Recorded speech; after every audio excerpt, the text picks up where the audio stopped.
पहले की बात है। धनपुर नाम के गांव में मीरा अपने पति रामप्रसाद, दो बच्चे रिया और मोहन के साथ रहती थी। रामप्रसाद और मीरा ने घर वालों के खिलाफ जाकर शादी की थी, तो वो इसीलिए घर से दूर रहते थे। शादी के कुछ साल बाद रामप्रसाद चल बसा।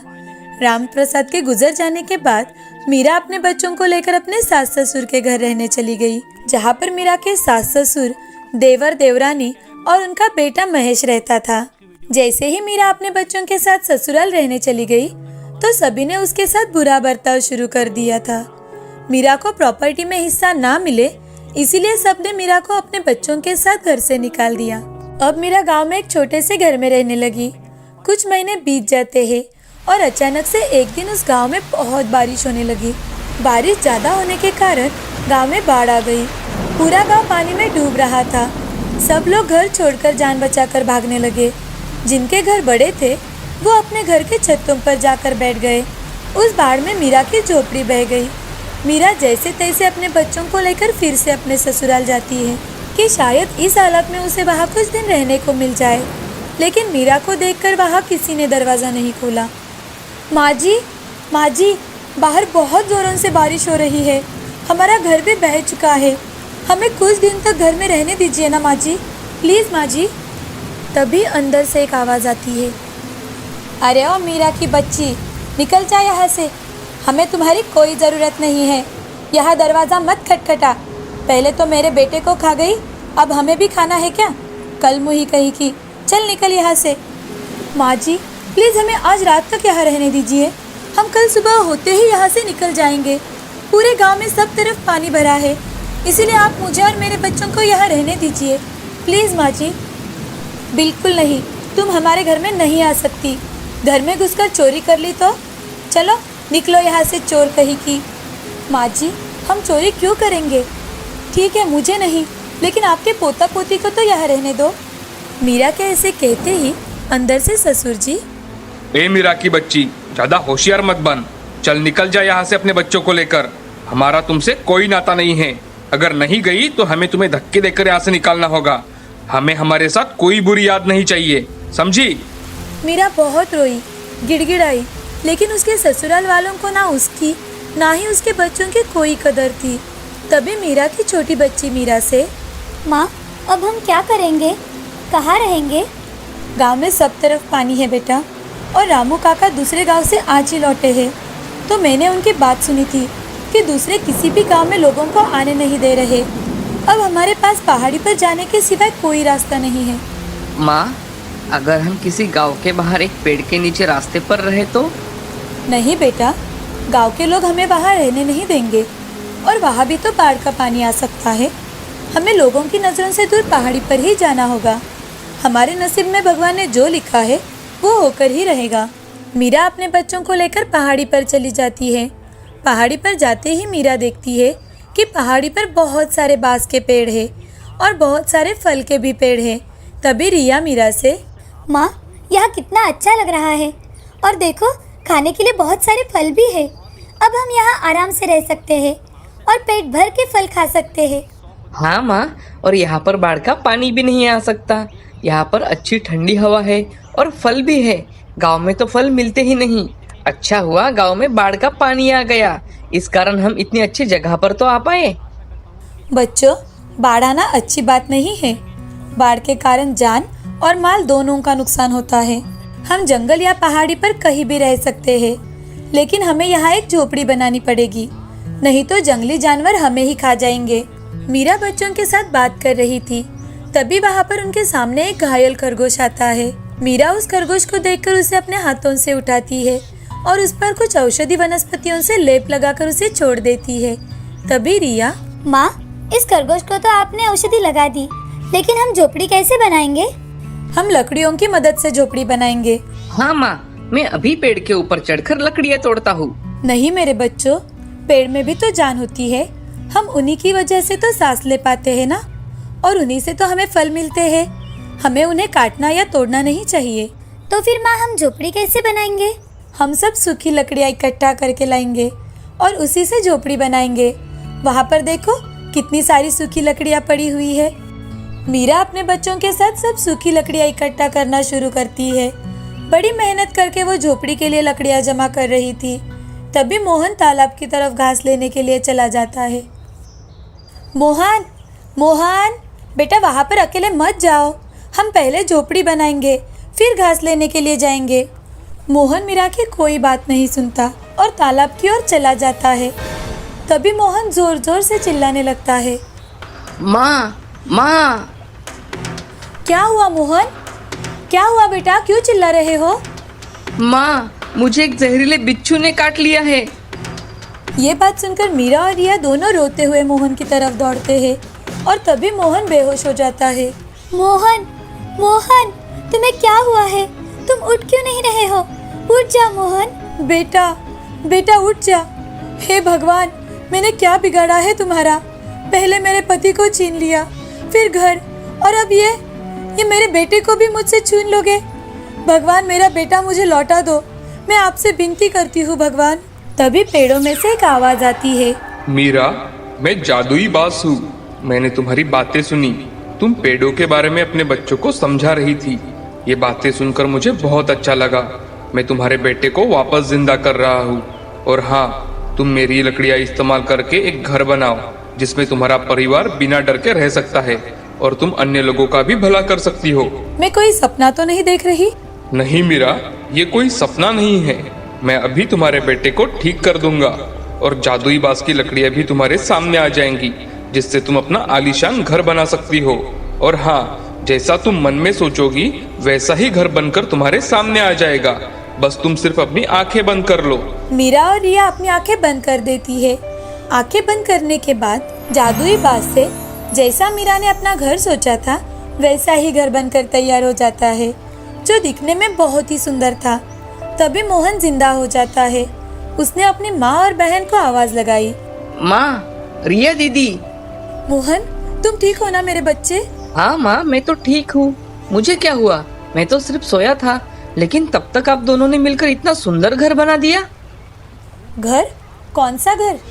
दोनों मुड़कर पीछे देखते हैं तो वो भी हैरान हो जाते हैं, क्योंकि वहाँ बांस का एक शानदार जादुई घर था, वो भी बिल्कुल जैसा मीरा ने सोचा था। तीनों खुश होकर जल्दी से घर में जाते हैं। घर के अंदर जाने के बाद उन्हें वो घर नहीं, एक बड़ा महल लग रहा था।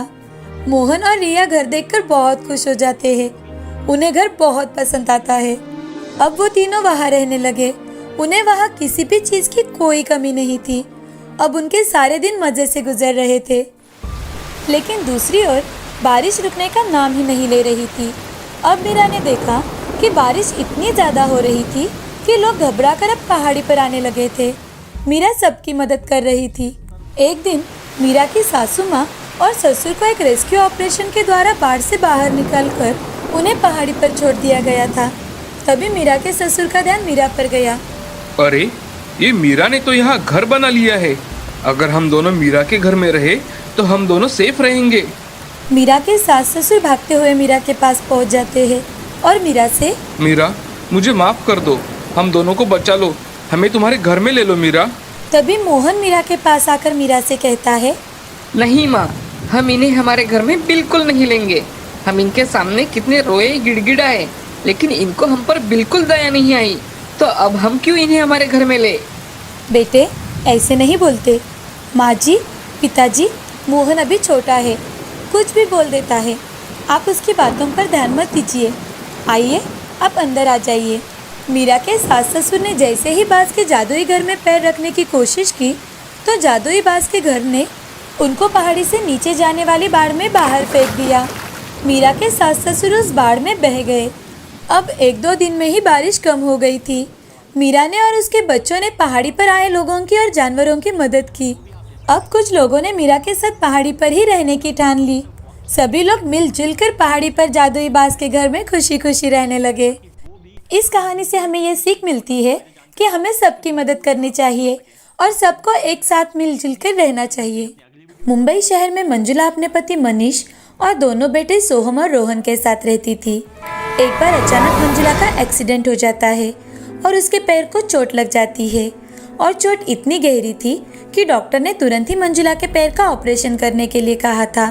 मनीष के माता पिता कुछ साल पहले ही गुजर चुके थे, तो ओम और सीमा के अलावा मनीष का कोई नहीं था। इस कारण मंजुला के पति मनीष ने उसकी देखभाल करने के लिए गांव से अपने बड़ी भाभी सीमा को बुलाने का निर्णय लिया। हेलो। मनीष का भाई ओम वो फोन उठाता है। हेलो भैया, मैं मनीष बोल रहा हूँ। मंजुला का एक्सीडेंट हुआ है और मंजुला के पैर को बहुत चोट आई है, इसलिए डॉक्टर ने उसका ऑपरेशन करने के लिए कहा है। और आप तो जानते हो भैया मेरा काम कितना होता है, तो मैं चाहता हूँ अगर भाभी कुछ दिन मंजुला के पास आए तो मुझे टेंशन नहीं रहेगा। मनीष, अब मंजुला की तबीयत कैसी है? बहुत खराब है भैया। मंजुला के ऑपरेशन की खबर सुनते ही मनीष की भाभी सीमा अकेले ही अपनी देवरानी की देखभाल करने के लिए शहर में आ जाती है।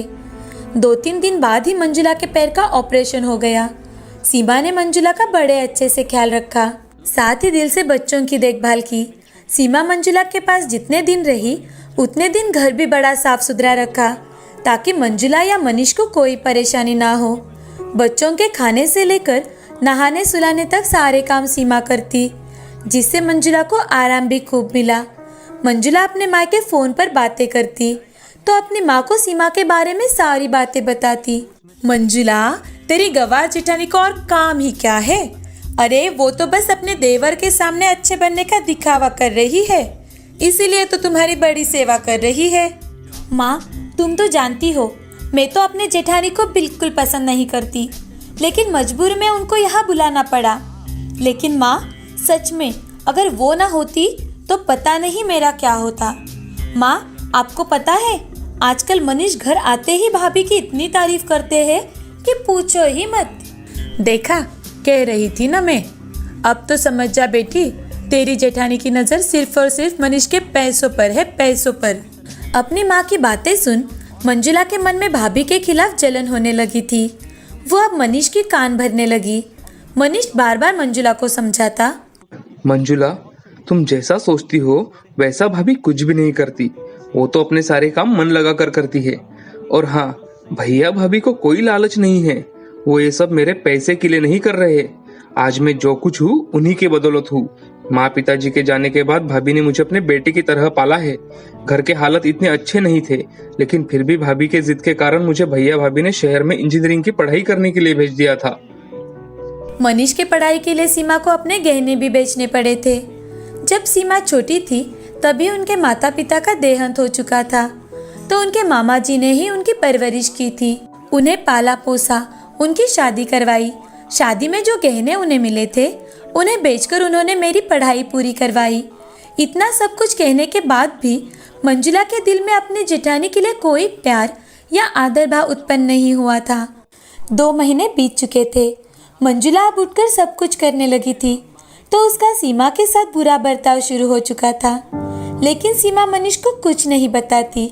अब सीमा अपने गांव वापस जाने की तैयारी करती है। मनीष, मुझे यहाँ आए बहुत दिन बीत चुके हैं। अब मैं घर वापस जाना चाहती हूँ। वहाँ पर बच्चे भी मेरी राह देख रहे हैं, तो मेरा टिकट करवा देना। भाभी, आप कुछ दिन और रुकती तो बहुत अच्छा लगता। नहीं मनीष, अब नहीं। हम सब फिर वापस मिलने आएंगे। सीमा अपने गांव वापस लौट जाती है। मंजुला को हमेशा से ही मनीष इंजीनियर होने और खुद भी पैसे वाले घर से होने का बड़ा घमंड था। अब मंजुला ने ठीक 8 महीने बाद अपने बेटे के जन्मदिन को खूब धूमधाम से मनाने का प्रोग्राम बना लिया था। अपने सारे दोस्तों, रिश्तेदारों को मंजुला ने निमंत्रण भेजा, लेकिन अपने जेठानी को जानबूझकर निमंत्रण नहीं भेजा। लेकिन फिर भी जन्मदिन के ठीक 1 दिन पहले ही जेठानी सहपरिवार मंजुला के घर आ पहुंची। इन लोगों को जन्मदिन पर किसने बुलाया? मैंने तो इनको निमंत्रण ही नहीं दिया था, तो ये यहाँ कैसे आ गए? मंजुला को बहुत गुस्सा आ जाता है। मैंने बुलाया है, मैंने टिकट निकालकर उन्हें यहाँ बुलाया है। बहुत आग्रह करने के बाद भैया भाभी आने के लिए तैयार हुए हैं। अगले दिन शाम के समय सारे मेहमान आने लगे और मंजुला के बेटे के लिए तोहफों का ढेर लग चुका था। सीमा ने अपने लाए हुए उपहार मंजुला के कमरे में रख दिए और बाहर चली गई।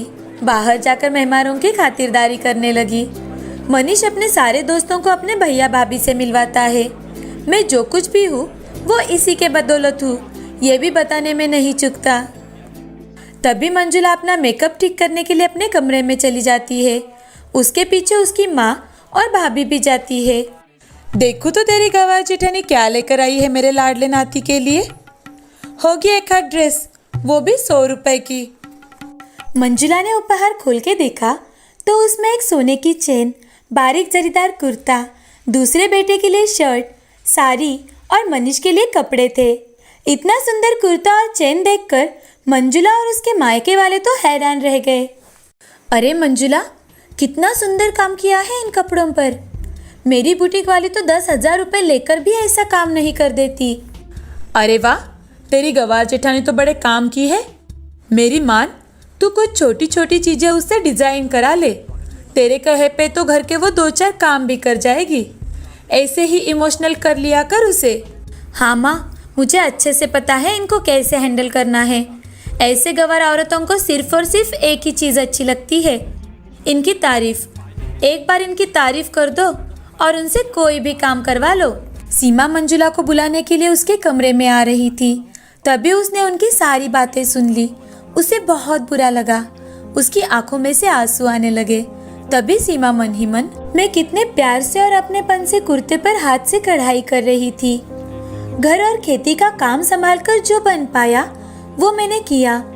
मंजुला को वो पसंद भी आया, लेकिन मंजुला हमारे बारे में ऐसे भी कभी सोच सकती है, इस पर विश्वास ही नहीं हो रहा है। तभी पीछे से मनीष अपने भाभी को अंदर लेकर आता है। वाह, अरे पढ़े लिखे बुद्धिमान लोग जो मेरे डबल एमकॉम भाभी के प्यार को गवार कह रहे हैं। मंजुला, मैं तुमसे पूछना चाहता हूँ कि ये लोग कहाँ थे जब तुम्हें इनकी सबसे ज्यादा जरूरत थी। तुम्हारा ऑपरेशन हुआ तब तुम्हारी अपनी माँ भी तुमसे मिलने नहीं आई। ये भूल गई कि भाभी ने तुम्हारा कितना अच्छे से ख्याल रखा और हमारे बच्चे तुमसे ज्यादा अपनी बड़ी माँ के पास रहने लगे थे। दामाद जी, आप हमारे बारे में गलत सोच रहे हो। आप तो जानते हो हमारा कितना बड़ा कारोबार है, हमें बिल्कुल भी वक्त नहीं मिलता। उस वक्त भी कुछ ऐसे ही काम में व्यस्त थे, बस इसीलिए नहीं आ पाए। मंजुला, तू चुप क्यों है? समझाना दामाद जी को। मनीष मंजुला की ओर गुस्से से देखता है तो मंजुला की नजरें नीचे झुक जाती है। मैं सब समझता हूँ मंजुला, बाहर मेहमान आए हैं, तुम्हारा मेकअप अगर ठीक हो चुका है तो नीचे आ जाना। मनीष अपने भाभी को लेकर वहां से चला जाता है। इस वक्त मंजुला खुद को बहुत गलत महसूस कर रही थी। वो खुद से नजरें भी नहीं मिला पा रही थी। जैसे ही मंजुला नीचे पहुंचती है तो होस्ट ने कहा, अब हमारे लिटिल मास्टर अपने मम्मी पापा के साथ केक कटिंग करेंगे। तभी मंजुला ने होस्ट को कहा, मम्मी पापा नहीं, आज बेबी अपने बड़े मम्मी पापा के साथ केक कटिंग करेगा। मंजुला की माँ उसे हाथ पकड़कर रोकने की कोशिश करती है। तभी मंजुला, माँ मेरा हाथ छोड़ दो और अब बस भी करो माँ, मेरी जेठानी गवार नहीं है और आपसे अनुरोध है कि अब आप कभी हमारे घर में दखलंदाजी मत कीजिए। आप अपने काम से काम रखा करो। ऐसा कहकर मंजुला सीमा, ओम और मनीष को अपने साथ लेकर स्टेज पर जाती है। सीमा और ओम को अपने बेटे के साथ केक कट करने की रिक्वेस्ट करती है। तभी सीमा, मंजुला तू मेरी छोटी बहन है और मनीष मेरे बेटे जैसा, तो आज तक जो गलतफहमियां हम सब में थी वो खत्म हो चुकी है। तो चलो अब सब मिलकर केक काटते हैं। प्रोग्राम खत्म होते ही मंजुला अपने जेठ जी और जेठानी जी से माफ़ी मांगती है और उसकी माँ को वहाँ से चले जाने के लिए कहती है। अब सभी खुशी खुशी रहने लगते हैं। इस कहानी से हमें यह सीख मिलती है कि किसी और की बातें सुनने से तो अच्छा है कि हम खुद की मन की बात सुने, अपने मन की आवाज़ सुने और अपने आँखों और कानों पर विश्वास करें। किसी और की बातें सुनकर अपनी जिंदगी क्यों खराब करें?